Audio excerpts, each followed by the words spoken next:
So, welcome to PBC's third international teleconference live from Cairo, Egypt. My name is Jonathan Guy, founder of the Pacific Bridge Club, PBC. PBC's mission is to use community building, international travel, and our accredited pathways of volunteerism, career building, and world cultures as tools to building and improving the lives of marginalized communities so they are more able to thrive. In 2021, PBC introduced our first ever international teleconference to Costa Rica, and now 2 years later, we're here for our 2023 journey to Africa teleconference live from Cairo. I'd like to thank all of you for being a part of this experience. Now let's get the party started. Hello everyone, my name is Esperanza Collazo. Before we get started, I want to go over a couple things. There will be 3 rounds. Please keep your answers to about a minute. At the end, we will be doing a Q&A where you'll be able to ask PBC any questions that you have or any other organizations. For Turkish Airlines, things will be a little different. Hi everyone, my name is Paulu, and this first question is a multi-part question. What does an orphan's typical day entail? Are they involved in any activities? What sort of interests do they have? And do all kids have the same schedule every day? A typical day for an orphan is very similar to a typical day for any average Egyptian youth in their own home. So basically, a lot of orphanages, what they try to do is create like a home environment. And at the same time, these children are also registered for schools. They come home, their nannies, who usually do 12-hour shifts, will provide them with like a snack and then sit down. They'll sit in like a special room where they have like desks where they can sit and study or do their homework. Then they will have like time for recreation. They will have.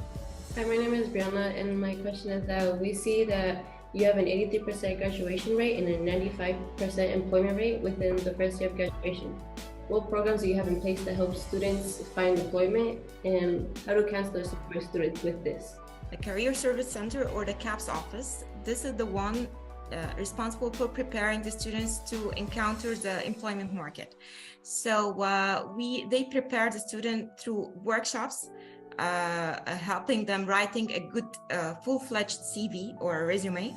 The second one is preparing like mock interviews where they put the student in a situation where they are in an actual interview with a panel interview and interviewers around. The third one will be having a workshop for peer students where the students can work with other students to in a setup that simulates a company or a business environment. We know that chemotherapy and radiation are very stressful on a patient and their immune system. With that being said, is the hospital looking at or close to finding different methods of treating cancer that has less of a negative impact on the patient? Regarding the chemo medicine, of course, it's hard, but we are taking care for everybody here. They don't go home directly. We are taking care also from their relatives who are with them. Hello, my name is Tyler. And my name is Isaiah. So as a nonprofit, donations are vital to sustain our foundation. So my question to you is, does your organization have a stable funding system like major donors or a passive income as a backup if donation goals aren't met? Also, what's your backup plan if funding falls short? Yes, so we have a shop where we sell the things that are donated to us from Instagram, which is kind of like a passive income, but of course it's definitely not enough. We rely mostly on major companies' donations, so like when companies want to do social responsibility projects, they can donate to us and we help them with the media. We prepare some images for them that they can share on their own social media. So that's like a win-win situation. And because the costs are so high that individual supports and like smaller amounts of supports can't really fund us, so we really rely on big companies and those big projects. We also have a like a angel program where each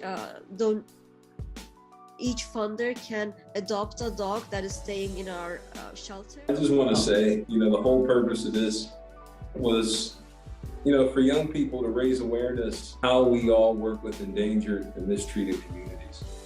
And I feel that, this being our third one, and it's just growing, this is just amazing. And I want to say thank you to everyone who came out, for allowing us to go to your facilities and to learn and to, build. I always say, you live, learn, grow, but it's in sharing is where that greatness comes in. And I feel like you all have shared, and it's now, we're able to take that and share it with Oakland when we return home. And, just looking on the Instagram a second ago and seeing, all the people who are a part of it, who are saying, oh, that's my sister or that's my little brother up there. That right there brought joy to me and tears to my eyes. So I just want to say thank you for everything. Thank you for being accommodating, for allowing us to come and just really explore. I mean, that was the goal. And I feel like it was accomplished. And you're here with us. This is amazing. Thank you for everything.